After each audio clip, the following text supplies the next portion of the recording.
To make the most of this series, download our free guided workbook with reflective exercises from bayina.com/amazed. How's it, my bro? How's it brew?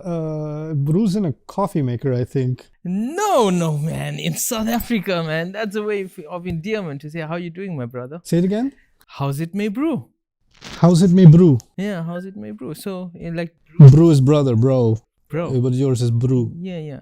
A few other terms. My fro, my wife, my bully. Fro is German. And like Frau. And it's Afrikaans, too. That's where the fro came from. That's where the fro came from. You know, one of my favorites is when I go to Europe and sometimes people say, "Mr. Nouman, how you going?" Yeah. Now I've heard, "How's it going?" Yeah. And "How are you doing?" But they smash the two together and say, "How you going?" And I'm thinking, by car? By bus? What do you mean? But that's just their way of saying, "How are you?" Of course. Every language has its own patterns. And every language has certain words that are almost interchangeable between one another. Like, think of happiness and joy, or anger and rage. These words, even though they may have some nuances and they mean different things, but in many cases they are actually used almost exactly the same way, interchangeably, right? Similarly, there are sometimes words that are the full version of something or the lesser version of something, like demo as opposed to demonstration, which you can in casual speech kind of use interchangeably. Now bear in mind that as I share this example with you, the entire Qur'an is an oral tradition. It was revealed, and it was memorized as it was sent down, and it wasn't documented in the way that a book is written down. It's passed down primarily as an oral tradition, and later on it is put into writing. So the Arabic language, let's start with that. The Arabic language actually has two words for giving counsel. One of those words is wassa, and the other word is awsa. And even if you don't remember that vocabulary, it's okay. Wassa is used in Arabic when you give counsel that is of a spiritual nature, or that when you give it over and over again. So basically, actually in Arabic, the only nuance to wassa is counsel that is given over and over again, as opposed to that awsa is actually counsel that's given one time. So I'll repeat that again. Wassa, over and over again. Awsa, one time. Remarkably, in the Qur'an, counsel is talked about several times. And if you take tally of all those times, like Baqarah and Shura, Surah Shura, Nisa, Maryam, all these different places where counsel is talked about using this language, every time Allah talks about spiritual counsel, counsel to do good, counsel to worship Allah, counsel to pray, this kind of counsel, He'll use wassa, which is actually the word used for over and over again. And every time counsel is of a financial matter, like, inheritance is also kind of the deceased left some counsel about how the money should be distributed, He uses awsa. So for financial or, inheritance type matters, awsa, kind of leaving a will, leaving counsel behind, leaving advice behind, instruction behind, awsa. And spiritual matters, wassa, which is beautiful. Because Allah is saying, think about it. How many times is inheritance going to be distributed? One time. It's a one-time thing. So awsa is a better word to capture the one-time nature of that kind of, distribution of will, that kind of counsel.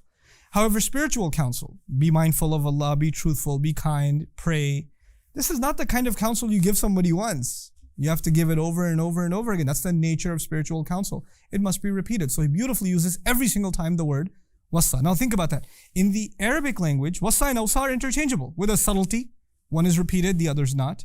But the Qur'an is very precise about where it uses each one, with one amazing exception.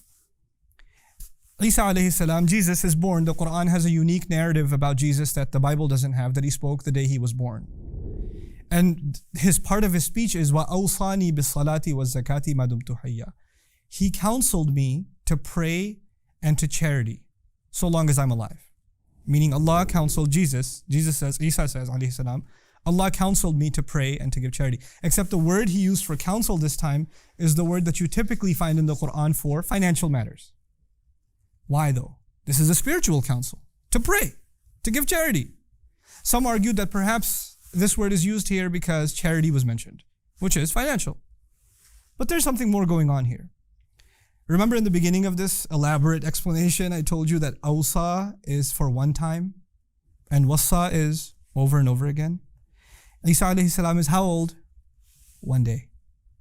He couldn't possibly have been given counsel over and over and over again. He's only been given counsel to pray and give charity one time. So he says, Awsani bis-salati was-zakati. 23 years of an oral revelation, and the only time the pattern is broken is when the one-time advice is given. It's what you have to call amazing. Another 2 examples I want to quickly give you along the same lines, because they're so short that if I made a video by themselves, they'd be like a minute long. So I'll throw them in here, inshallah. Is 2 words. We'll compare 2 words. There's this word a'yun and there's the word uyun. A little more vocabulary for you. A'yun is actually, it means 2 things. Each one of these words means 2 things. A'yun could mean eyes, and a'yun could also mean springs of water. It could mean eyes and it could mean springs of water. On a side note, the Arabs have the same word for these because anything that pleased their eye, they use the word eye for it. So waterfalls are called eye too because it pleases their eye. But regardless, a'yun could mean eyes and it could also mean springs of water. Another word, uyun, could also mean either one of these things. It could mean eyes and it could also mean springs of water. But the Qur'an has a particular signature. So for 23 years of this oral tradition, every time a'yun was used, it was about the eyes. And every time uyun was used, it was about the springs of water. Even though in Arabic, both of those could carry both meanings, the Qur'an decided that it's going to have a signature where a'yun consistently will be talking about eyes and uyun consistently is going to be talking about springs of water. That kind of consistency in oral speech is impossible to keep up with. It's just impossible to keep up with. And finally, just along the same lines, is the distinction between 2 kinds of rain. The Arabs use the word matar for rain. They also use the word ghayth for rain. And interestingly enough, in the Quran, matar, every time a rain is kind of like a flood kind of a rain or a punishment is raining from the sky, matar. And every time rain has something good in it, something that produces life and gives vegetation, ghayth. So it actually distinguished between the 2 kinds of rain that the Arabs themselves would not distinguish. They would use matar and ghayth interchangeably. Rain is just rain, but 2 different words for 2 different scenarios of rain. Good rain, ghayth. Terrible rain, matar. Over and over again for 23 years. The point of this short session was to illustrate to you how the Quran, when it picks a word, and it sticks with it, and it creates a pattern using that word, it actually creates a literary signature for that word. And these are the kinds of things, inshallah ta'ala, over the course of this series that I hope to elaborate before you more and more and more. May Allah give us a genuine appreciation of His beautiful word. Barakallahu li wa lakum. Assalamu alaikum wa rahmatullahi wa barakatuh. See you next time.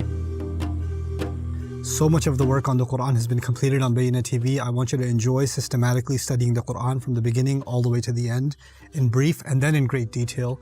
And to do that, I'd like for you to sign up on BayyinahTV.com. And once you appreciate what's going on in Bayyinah TV, I want you to become an ambassador for it and share that subscription with friends and family and give it as a gift also. Thank you.